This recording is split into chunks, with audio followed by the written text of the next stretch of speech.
The Valteran reinforcement fleet arrived in Sol system like a hammer falling from the heavens. 200 fresh warships led by war leader Vexus himself. Emperor Zalthon had bet everything on this final assault. Either they would crush humanity completely, or the Empire would fall. Deploy all forces, Vexus ordered from his flagship. Standard assault formation. We take Earth orbit by force, establish bombardment positions, and force surrender. No more raids. No more ambushes. Pure overwhelming power. General Minho watched the Valteran fleet.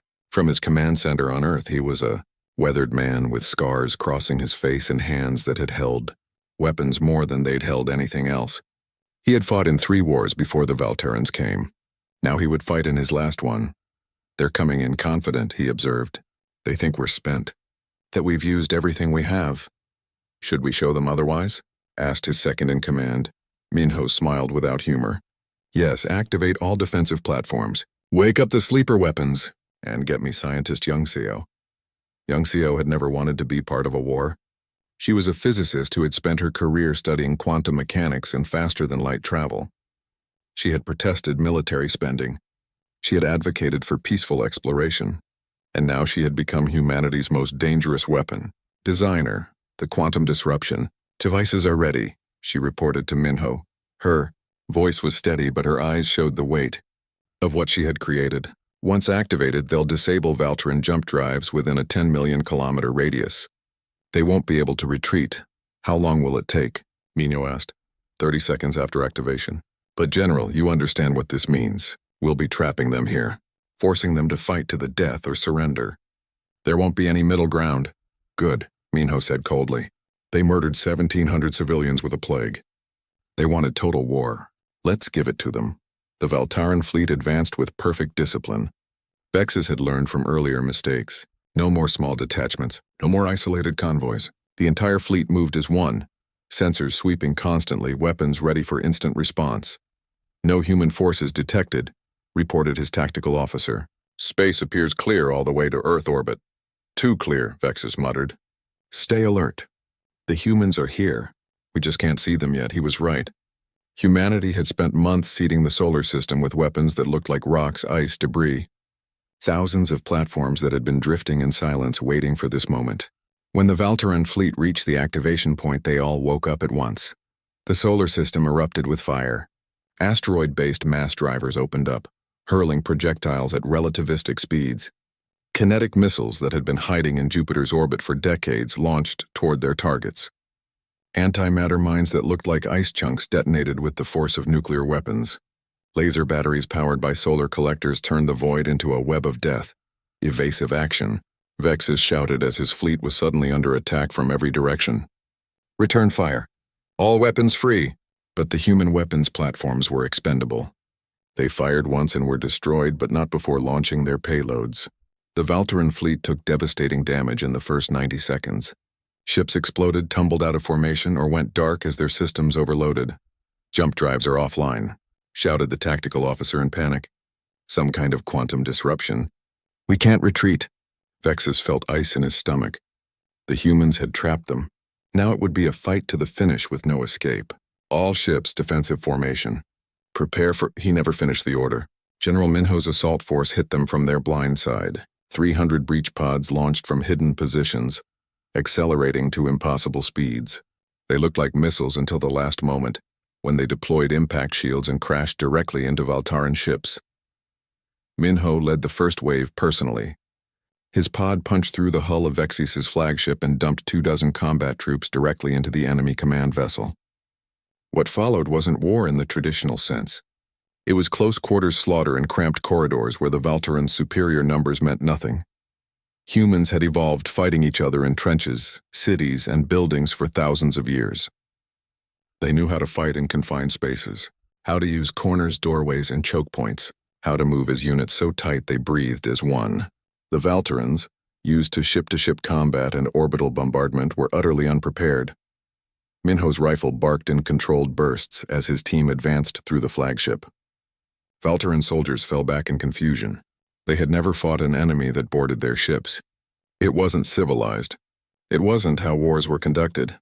But it was devastatingly effective. Bridge ahead, reported his point man. Heavy resistance. Breach charges, Minho ordered. On my mark. The charges blew the bridge doors off their hinges. Minho's team poured through before the smoke cleared. The bridge crew tried to fight back, but they were technicians and officers, not infantry. In 15 seconds, the bridge was secured. Vexus stood in the center of his bridge with his hands raised. Around him, his command staff lay dead or wounded. Human soldiers covered every exit, weapons trained with perfect discipline. The war leader, who had conquered 17 species, had been defeated by humans in his own command center. Minho approached him slowly, rifle lowered, but ready. You fought well, he said through the translation software. But you made one critical mistake. What mistake? Vexus asked, his voice bitter with defeat. You fought like prey that became predators, Minho replied. Humans are predators that learn to fight other predators. There's a difference. Outside, the battle reached its terrible conclusion. The Valteran fleet was trapped, unable to retreat, surrounded by enemies on all sides. Pilot Hana's fighter squadrons hit them from above. Taeyang's assault teams boarded ship after ship. The orbital platforms that had survived fired relentlessly. Admiral Sora broadcast on all Valteran frequencies. Her message was simple. Surrender now and you will be treated as prisoners of war according to our laws. Refuse and you will all die. You have 5 minutes to decide. The Valteran fleet fractured. Half immediately began broadcasting surrender signals. The other half, proud to the end, tried to fight their way out. Those ships died quickly, methodically, without mercy or hesitation. Humanity had learned long ago that you didn't give a dangerous enemy a second chance. The battle lasted 14 hours. When it ended, 90% of the Valteran reinforcement fleet was destroyed or captured. Human casualties were 40,000 personnel, a terrible price but one they had been willing to pay. The solar system's orbit was littered with debris and bodies from both sides. Minho stood on the captured bridge of Vexus's flagship and looked at the war leader. The Valtaran sat with his head bowed, all 4 arms bound. Around them, human marines secured the ship. Why? Vexus asked quietly. Why are you so good at this? At killing? Minho sat down across from him, suddenly tired beyond measure. Because we've been doing it for millions of years. Before we had cities, before we had language, before we were even fully human, we fought. We fought the animals that hunted us. We fought the environment that tried to kill us. We fought each other over food territory, mates. He looked at his scarred hands. Fighting is in our DNA. Survival is our oldest instinct. We didn't want this war, but once you forced us into it, we fought with everything we had. You fight like monsters, Vexus said. No, Minho corrected. We fight like survivors. There's a difference. Monsters kill for pleasure. We kill because it's necessary for our survival. And we're very, very good at distinguishing between the two. He stood up. You'll be treated well, given medical care. Eventually return to your people. Because despite what you think, we're not monsters. We're just humans. And humans are complicated. On Earth, young Seo watched the tactical displays show Valtaran ships surrendering one by one. She had helped create weapons that killed thousands. She would carry that weight for the rest of her life. But she also knew that those weapons had saved billions. Sometimes the only way to protect life was to be willing to take it. Nari stood in her office with Krill watching the same displays. The Valteran who had defected looked at his people's defeat with mixed emotions. Relief that the war was ending. Shame that his people had been beaten so completely. What happens now? He asked. Now we talk, Nari said. Really talk. About peace, about coexistence, about making sure this never happens again. She turned to him. Your people need to understand that humans don't want to be conquerors. We just want to be left alone. But if you force us to fight, we'll fight with everything we have. I'll help, Krill promised. I'll make them understand. Because if we don't learn from this, if we don't change, eventually you'll stop showing mercy, and then both our species will lose everything. In his palace 3 star systems away, Emperor Zalthon received the news of the fleet's destruction. The greatest military force the Valtaran Empire had ever assembled had been broken in a single day. His advisors waited in terrified silence for his reaction. Zalthon stood and walked to his window, looking out at the capital city of his empire. 50,000 years of history, 50,000 years of dominance, all of it shattered because he had underestimated a species he thought was primitive. Emperor Zalthon sat upon his throne 3 star systems away from Earth and read the reports with growing fury. The Valteran Empire was losing. Not quickly, but steadily. Inevitably. The humans were bleeding his fleet dry through 1,000 small cuts, and there seemed to be no way to stop them. "This is unacceptable," he said coldly. His advisors stood in perfect silence, afraid to speak.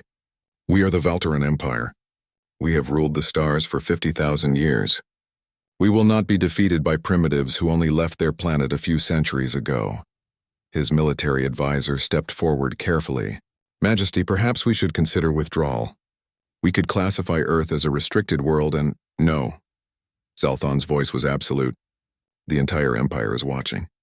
If we retreat from these humans, every subject species will see us as weak. There will be rebellions, chaos. The Empire itself could fracture." He stood from his throne, all 4 arms spread wide. "We will use the Crimson Protocol." The advisors went completely still. Even speaking of the Crimson Protocol was forbidden in most circumstances. It was a weapon the Valterans had developed 50,000 years ago and had sworn never to use again. A biological agent designed to target mammalian life with horrifying efficiency. "Majesty, the ethical implications," began one brave advisor. "Ethics?" Zalthon laughed bitterly. "The humans have no ethics. They fight from hiding. They kill without honor. They show no respect for civilized warfare. If they want to fight like animals, we will treat them as such. Deploy the weapon to Europa. Wipe out their colony there. Show them the price of resistance." 3 days later, the Valtaran strike ship entered Europa's orbit silently. No warnings, no demands, just cold, calculated revenge. The biological weapon was released into the atmosphere of the domed colony cities.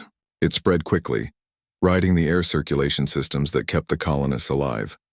The first symptoms appeared within hours: fever, bleeding, organ failure. The colonists didn't understand what was happening. Their medical systems couldn't identify the pathogen.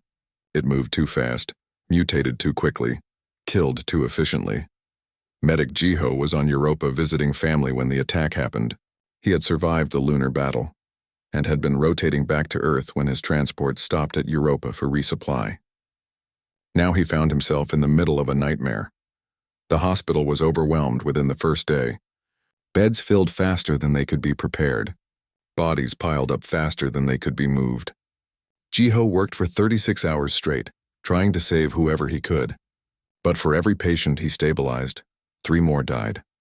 "It's designed to target humans," he reported to Earth through his communication link. His voice was hoarse from exhaustion. "It's not natural. This is a weapon. A bioweapon specifically engineered to kill us. Of the 2,000 colonists on Europa, only 300 survived. They were the ones who had been in sealed work suits when the attack happened, or who had been in sections with independent life support that got shut down quickly enough. But 1,700 people died, including Jiho's sister and her 2 children. The news reached Earth within hours. The recordings showed everything: children dying in their parents' arms, medical staff collapsing at their stations, the desperate failed attempts to quarantine the infection. It was genocide, pure and simple. Admiral Sora watched the recordings in her office aboard the command station above Earth.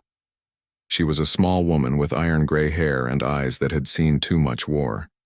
She had lost her husband in the lunar defense. Now she watched 1,700 more humans die to a weapon that violated every law of civilized warfare. "Get me Commander Hyun," she said quietly, "and activate Contingency Hades." Hyun arrived within minutes. He looked older than he had a month ago. The war was aging everyone. "Admiral, Contingency Hades requires council approval." "I'll get it," Sora interrupted. "The Valterans just murdered 1,700 civilians with a biological weapon. They've crossed every line. We're done playing nice." Contingency Hades had been classified above top secret. Only a handful of people even knew it existed. When humanity had first developed faster-than-light travel, they had sent out sleeper ships to distant star systems. Ships designed to establish backup colonies in case something destroyed Earth. But those ships had carried more than colonists. They had carried weapons, terrible weapons that humanity had hoped never to use. "Recall them all," Sora ordered. "Every sleeper ship, every hidden arsenal, everything we've got." The Valterans wanted war. Let's show them what human war really looks like. Nari stood in her office, tears streaming down her face as she watched the recordings from Europa. She had advocated for peace, for diplomacy, for understanding. and the Valterans had responded by murdering civilians with a plague weapon. "I'm sorry," Krill said from the doorway. He had been moved to lighter security after weeks of cooperation. "I'm so sorry. This isn't what we're supposed to be. This isn't what the Empire stands for, isn't it?" Nari turned to face him, her voice sharp with grief and rage. "You came here claiming ownership of our world. You attacked us when we refused to leave. And now you've murdered 1,700 people with a weapon designed specifically to kill humans. What exactly does your empire stand for?" Krill had no answer. He had watched his own people cross every moral line he thought existed. The pride of the empire, the honor of the Valteran way, all of it was revealed as hollow when faced with the possibility of defeat. "I want to defect," he said quietly. "I want to help you end this war, because if it continues, my people will use that weapon again. They'll wipe out Mars. They'll target Earth itself. They'd rather commit genocide than admit defeat." Nari stared at him for a long moment. "Why should I trust you?" "Because I've seen what humans do for their wounded enemies," Krill replied. "Because I've watched you show mercy when you had every right to kill. Because I know the difference between what my people claim to be and what they actually are." He stepped closer. "And because if this war continues, everyone loses. Both our species will be damaged beyond repair." Nari made a decision that would change the course of the war. "Come with me. We need to show the Valteran people something." She compiled everything Jiho had recorded during his medical service. Not the battles, the aftermath. Human medics treating Valteran wounded with the same care as their own. Human doctors sharing their limited supplies with enemy prisoners. Human compassion in the middle of a war they hadn't wanted. Then she added the recordings from Europa. The children dying. The desperate attempts to save lives. The 1,700 people murdered by a biological weapon. "This is what war really looks like," she said to Krill. "Not glorious battles and honorable victory, just people dying, on both sides." Krill helped her broadcast the compilation across Valteran communication channels. It spread quickly through the Empire. Civilians who had been told the war was going well suddenly saw the truth. They saw their own soldiers being cared for by human doctors. They saw human civilians being murdered by Valteran weapons. The Empire's propaganda machine tried to suppress it, but it was too late. The message had spread too far. Protests erupted on Valteran worlds. Citizens demanded answers. Why were they killing people who showed mercy to prisoners? Why were they using weapons that violated their own ethical codes? Emperor Zalthon watched his empire begin to fracture and knew he had miscalculated badly. Pride had blinded him to the consequences of his actions. The humans weren't just fighting a military war. They were fighting a moral war, and they were winning. Aboard Bastion 7, Hyun received confirmation that the sleeper ships had received their recall orders. They were coming home. Ships that had been traveling for decades were turning around, heading back to Sol system with weapons humanity had hoped never to use. Antimatter warheads, relativistic kill vehicles, quantum disruption devices that could tear a planet apart. "When they arrive, we'll have enough firepower to sterilize the Valteran fleet," his tactical officer reported. "Maybe even glass their homeworlds if we wanted to." "We won't," Hyun said firmly. "We're not monsters. We'll use these weapons to end the war, not to commit genocide." He looked at the image of Europa on his display. "But we will make absolutely certain the Valterans never threaten us again." In his quarters, Jiho wrote in his medical journal. His hands shook as he recorded the names of everyone he hadn't been able to save on Europa. 1,700 names. 1,700 people who had died because the Valterans couldn't accept defeat with dignity. "I took an oath to save lives," he wrote. "I've honored that oath even for my enemies. But I understand now why we fight. Not for glory. Not for conquest. But because sometimes the only way to protect life is to take it. I just wish we lived in a universe where that wasn't true." Major Taeyang floated in complete darkness inside the hollowed-out asteroid. His combat suit was powered down to minimum levels, making him nearly invisible to sensors. Around him, 30 other Special Forces operatives waited with the patience of predators. They had been waiting for 6 days. "Contact," whispered the communications specialist. "Valteran supply convoy. 3 cargo ships, 2 escorts. Projected path brings them within strike range in 40 minutes. Taeyang allowed himself a small smile inside his helmet. The Valterans had adapted after their disastrous landing attempt. They'd pulled back, established a blockade, and were trying to starve humanity out. Smart. Professional. Exactly what he would have done. But they had made one crucial mistake. They assumed space was empty. It wasn't. Humanity had spent 300 years scattering assets throughout the solar system. Hidden bases inside asteroids, weapons platforms disguised as mining equipment, stealth ships that looked like debris.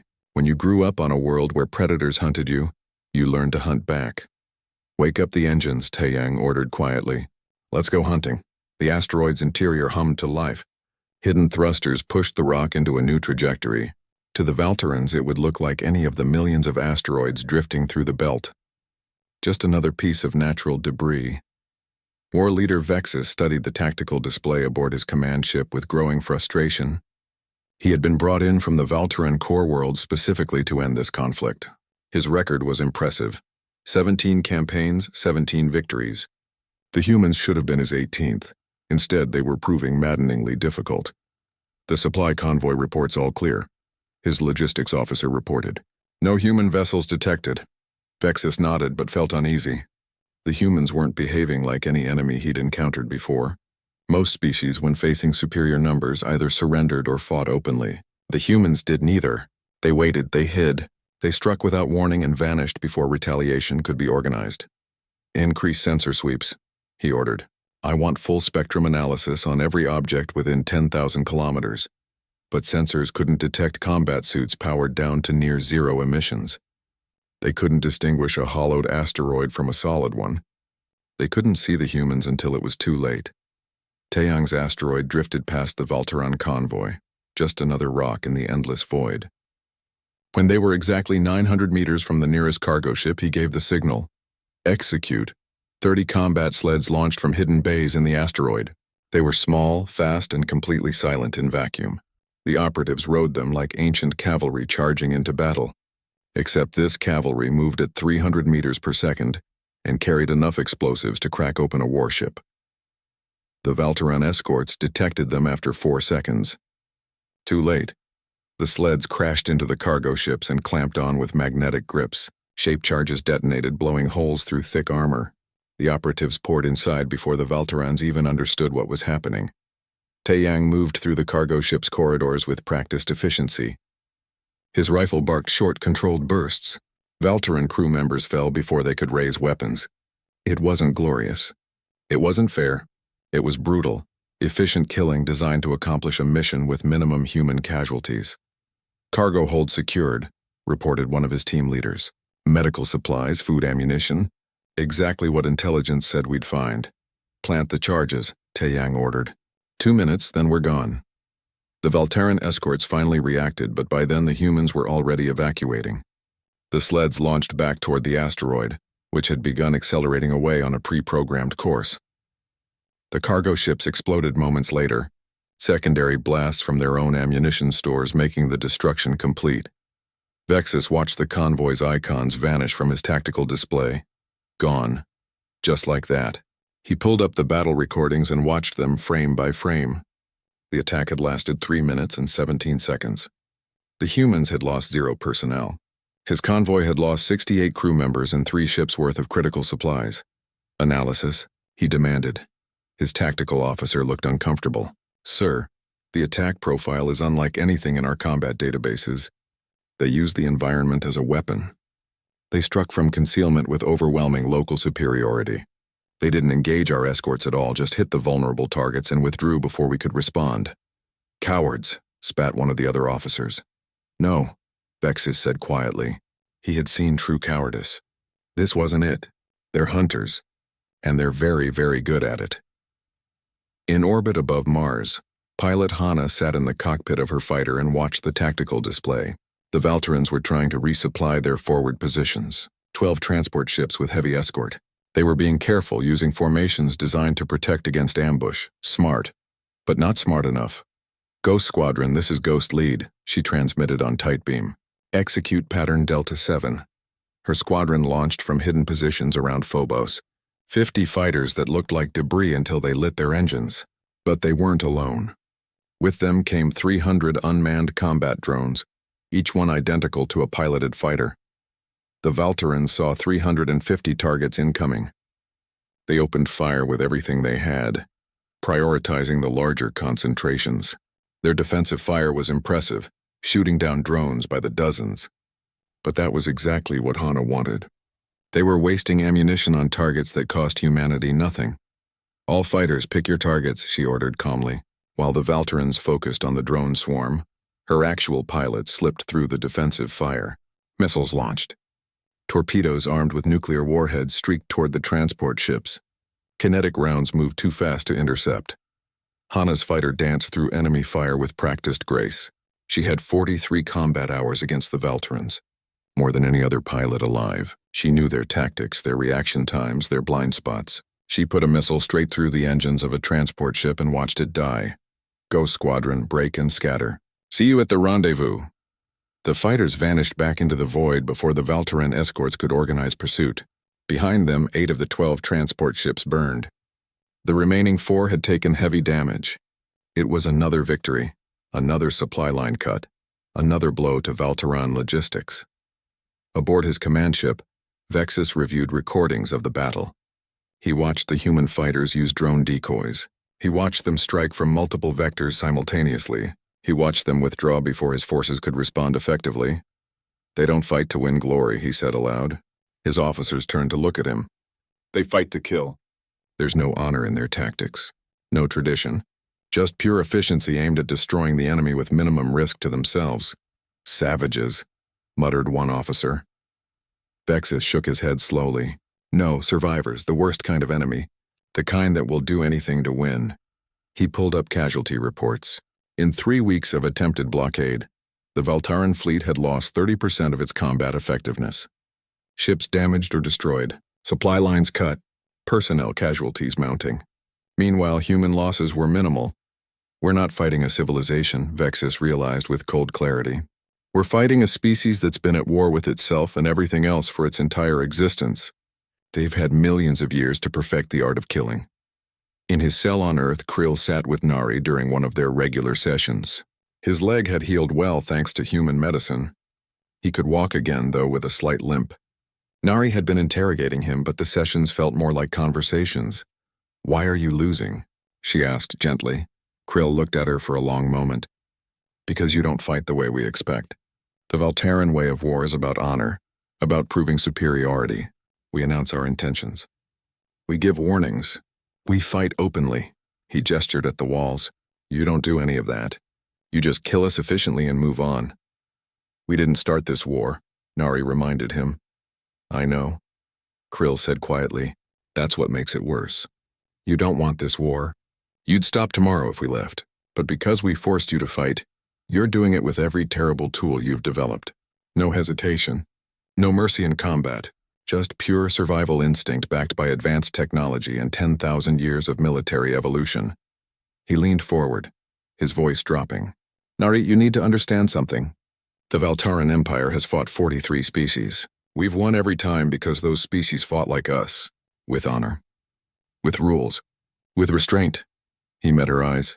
But you don't fight with any of those things. You fight to survive, and that makes you the most dangerous enemy we've ever faced. Captain Dane watched the Valtaran landing craft descend toward Fort Tranquility through the reinforced windows of the command center. The lunar base had been his home for 3 years. He knew every corridor, every airlock, every hidden weapon system built into the gray rock around them. Evacuation shuttle is standing by. Sir, said Lieutenant Park, we can be gone in 5 minutes. No, Dane said simply. He was a compact man with scars on his hands from years of military service. We don't run. Send the shuttle away. Sir, the orders from Earth. I don't care about those orders, Dane interrupted. He turned to face his crew. 23 men and women who had volunteered to stay when everyone else evacuated. The Valterans think we'll just leave. They think we're scared. Let's show them what happens when you try to take a human's home. Engineer Yunji sat at her console, hands dancing across holographic controls. She had designed half the weapon systems hidden in the lunar surface. Her specialty was making ordinary things deadly. The solar panel arrays could redirect energy into laser batteries. The communications dishes could become microwave weapons. Even the landing pad lights were connected to capacitor banks. Valtaran craft entering weapons range, she reported calmly. 47 landing ships. Troop capacity approximately 3,000 soldiers. Dane activated his communications link to Bastion 7. Commander Hyun, this is Fort Tranquility. We're in position. Hyun's voice came back steady and clear. Acknowledged, Captain. You have weapons free. Make them remember this day. The Valteran landing craft were beautiful in their way. Sleek silver vessels that moved with grace despite their size. They descended in perfect formation, confident that no resistance awaited them. In the lead craft, Sub-Commander Krill reviewed the occupation plans. The humans would be removed from the lunar base. Any who resisted would be detained but not harmed. The Valtarans were not cruel after all. They were civilized. Approaching landing zone, reported his pilot. No defensive fire detected. No military signals. The base appears abandoned. Maintain formation, Krill ordered. He felt a small measure of relief. Perhaps the humans were more sensible than Overseer Thrain had feared. Perhaps this would be peaceful after all. That hope lasted exactly 4 more seconds. Fort Tranquility's weapon systems activated simultaneously. Railguns that had been disguised as structural supports rose from the lunar surface. Missile hatches hidden beneath regolith snapped open. Laser batteries powered up with a hum that no one in vacuum could hear but everyone could see. The first railgun shot moved at 8 kilometers per second. It punched through the lead Valteran craft like paper, the kinetic energy converting the ship's interior to superheated plasma. The second and third shots followed within milliseconds. 3 ships died before the Valterans even realized they were under attack. Yunji's fingers flew across her controls. Missiles away. Energy weapons firing. Switching to auto-targeting. The lunar surface erupted with fire. Dozens of hidden weapon systems opened up at once, creating a web of destruction that the Valtaran landing force flew directly into. Ships exploded, tumbled, or simply broke apart under the concentrated firepower. Escape pods launched frantically. Some made it to the lunar surface. Most didn't. Aboard his dying craft, Krill grabbed the emergency controls as alarms screamed around him. Evasive action. Return fire! All ships scatter. But there was nowhere to scatter to. The weapons fire came from every direction. Precisely coordinated, overwhelmingly violent. His ship hit the lunar surface hard. Krill woke moments later to darkness and the hiss of escaping atmosphere. His suit's emergency systems kicked in automatically. Around him, his crew members groaned in pain. 3 were clearly dead, their suits breached beyond repair. Medical teams to the surface, Diane ordered, watching the devastation on his monitors.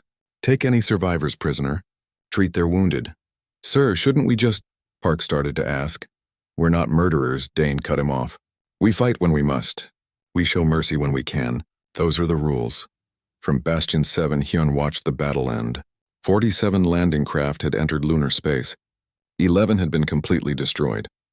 29 had crashed. 7 had managed to limp back toward the main Valteran fleet. The entire engagement had lasted 47 seconds. Casualty report? He asked quietly. No human casualties, sir. Fort Tranquility is intact. We're reading approximately 400 Valteran survivors on the lunar surface. Nari stood beside Hyun, her face pale. She had advocated for peace, for diplomacy. Now she watched the aftermath of warfare conducted with brutal efficiency. They'll retaliate, she whispered. Yes, Hyun agreed. But now they know. We're not helpless. Aboard the Valtaran flagship, Overseer Thrain watched the same tactical data with growing rage. Impossible. The humans had destroyed his landing force in less than a minute. His warriors, his ships, his perfectly executed plan all reduced to wreckage and prisoners. Prepare the orbital bombardment, he snarled. Select a human city. Something with a population of at least 1 million.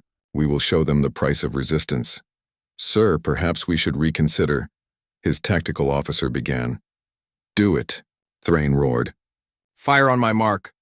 The Valtaran fleet opened fire. 50 ships launched missiles simultaneously, each one carrying enough explosive power to level a city block. They screamed toward Earth on pillars of fire, a swarm of death meant to break humanity's will to fight. Hyun watched them come. Intercept, he said calmly. Bastion 7 and a dozen other orbital platforms activated their defensive systems. Point defense lasers, interceptor missiles, kinetic kill vehicles. The space between the Valteran fleet and Earth lit up like a fireworks display as the two forces met. Every single Valteran missile died before reaching the atmosphere. Impossible, Thrain breathed. His tactical display showed 0 impacts. 0. The humans had stopped everything. On the lunar surface, Krill was carried into Fort Tranquility on a stretcher. His leg was broken and his suit was damaged, but human medics worked on him with quick, efficient movements. One of them, a young woman with gentle hands, injected him with something that dulled the pain. "You're going to be okay," she said in accented Valteran. "We've got you." Krill stared at her in confusion. "Why?" he managed to ask. "We came to conquer you," the medic smiled sadly. "Because that's what makes us human.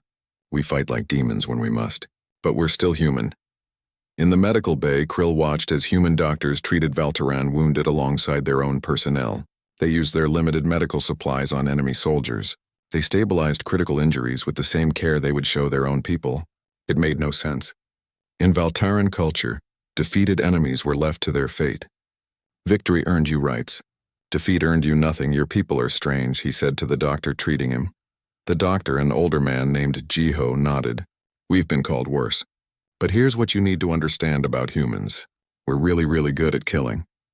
We've spent 10,000 years perfecting the art of war, but we're also really good at healing, at saving lives, at showing mercy."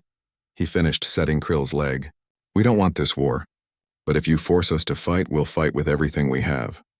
Krill thought about the 47 seconds of destruction. The precision, the overwhelming firepower, the cold efficiency. "You've been preparing for this," he said quietly. "For a long time." "We've been preparing for war since we climbed down from the trees," Jiho said. "It's what we do. It's what we're good at. The only thing we're better at is surviving." Back on the flagship, Thrain reviewed the tactical data for the third time. His military advisors stood silent, waiting for his orders. The numbers didn't lie. The humans had defenses they hadn't detected, weapons they hadn't anticipated, coordination that suggested decades of preparation. "Options?" he asked coldly. "We could withdraw," suggested one advisor. "Regroup. Bring heavier forces." "We could negotiate," offered another. "Perhaps grant them limited autonomy." Thrain's forearms clenched into fists. The Valteran Empire had never retreated, never negotiated from weakness. "No, we will adapt our tactics. We will study their defenses, and we will crush them." He turned to his fleet commanders. "Prepare for extended combat operations. This will not be quick, but it will be decisive." The stars above Earth flickered as something massive entered the solar system. Commander Hyun stood in the observation deck of Bastion 7, watching the sensors light up with warnings. He was a tall man with graying hair and steady hands that never shook even now. "How many ships?" he asked quietly. 347, sir," replied the young officer beside him. Her voice trembled slightly. "They're big, bigger than anything we've ever built." Hyun nodded slowly. The fleet appeared on visual display now, sleek vessels of silver and black that moved with perfect coordination. They settled into orbit around Earth like a noose tightening around a neck. He had been expecting something like this for years. Humanity had spread to Mars, Europa, Titan, and dozens of smaller colonies. They had found ruins on several worlds, evidence of ancient visitors. The question was never if those visitors would return, but when Dr. Nari arrived on the observation deck within minutes. She was younger than Hyun, with sharp eyes that missed nothing and black hair tied back in a practical bun. As the chief xenobiologist at Bastion 7, she had spent her entire career preparing for this moment. "They're broadcasting," she said, pulling up a holographic display, "in 847 different languages." All at once, Hyun watched the translated message scroll across his vision. The words were polite but firm.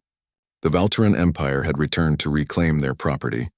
Earth had been seeded with life by their ancestors 3 million years ago. It was their garden world, their creation, their right. Humanity had 30 days to evacuate the planet or submit to Valteran authority. Re-education programs would be provided. Suitable colony worlds would be assigned. "They think we're squatters," Nari said softly. "They think we're insects," Hyun corrected. He turned to his communications officer. "Get me the United Council now." The emergency session lasted 14 hours. Representatives from every nation and colony argued, shouted, and demanded action. Some wanted to negotiate. Others wanted to fight immediately.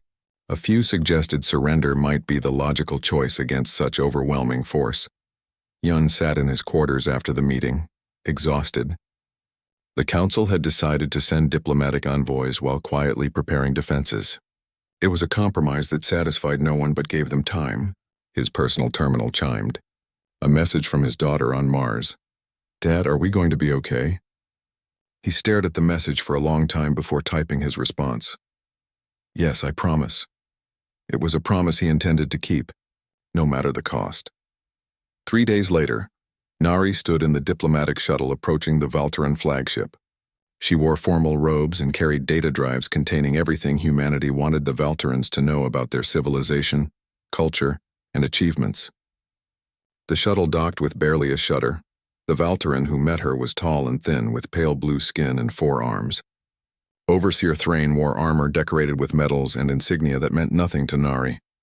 His eyes were large and dark, positioned to give him nearly complete peripheral vision. "You are the speaker for the humans?" he asked in perfect Korean. His voice had a musical quality that would have been pleasant under other circumstances.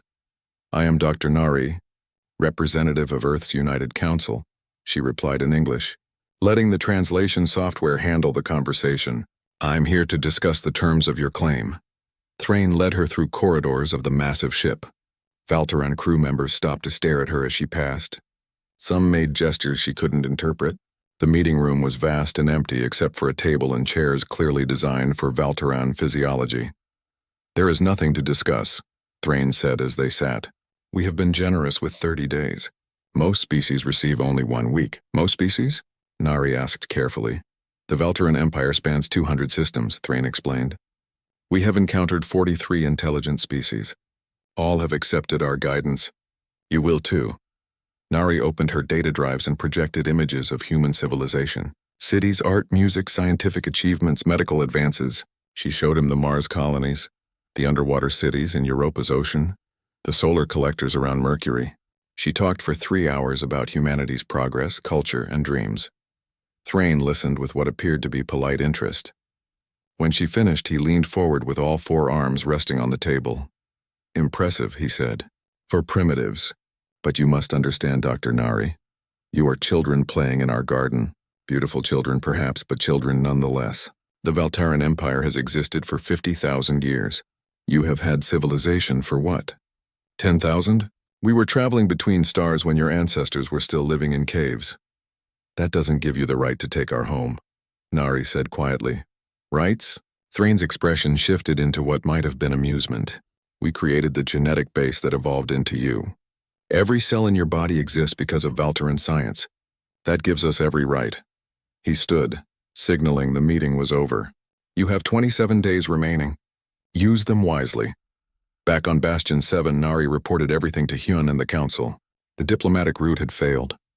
The Valtarans would not negotiate. They truly believed humanity had no claim to Earth. "What do we do?" asked one council member via hologram. Hyun looked at the orbital defense grid on his tactical display. Weapons platforms that had been built over decades disguised as research stations and civilian infrastructure. Missile silos on Earth, Moon, and Mars, railgun batteries, directed energy weapons, kinetic strike systems. Humanity had spent 300 years preparing for threats from space. They had survived nuclear war, climate catastrophe, and artificial intelligence crises. They had learned to survive. "We show them why you don't fight humans," Hyun said calmly. On day 28, the Valterans demonstrated their power. They selected an asteroid in the belt and obliterated it with a single beam of purple energy. The asteroid simply ceased to exist. The message was clear: surrender or face destruction. Humanity's response was silence. On day 30, the Valteran fleet began moving toward Earth's moon. They would establish their first base there and begin the occupation. Thrain sent one final message to Earth: "Your time is over. Submit peacefully." In the command center of Bastion 7, Hyun watched the enemy fleet approach. Around him, officers sat at their stations with quiet determination. Nari stood beside him, no longer a diplomat but an observer to history. "Weapons status?" Hyun asked. "All systems green, sir. We're ready." "Wait for my mark," Hyun said. He thought of his daughter on Mars. He thought of his parents buried on Earth. He thought of every human who had ever lived and died on the planet below. Not one step further. The Valteran landing craft entered lunar orbit, confident and unhurried. They expected no resistance. They were, after all, the superior species. That was their first mistake.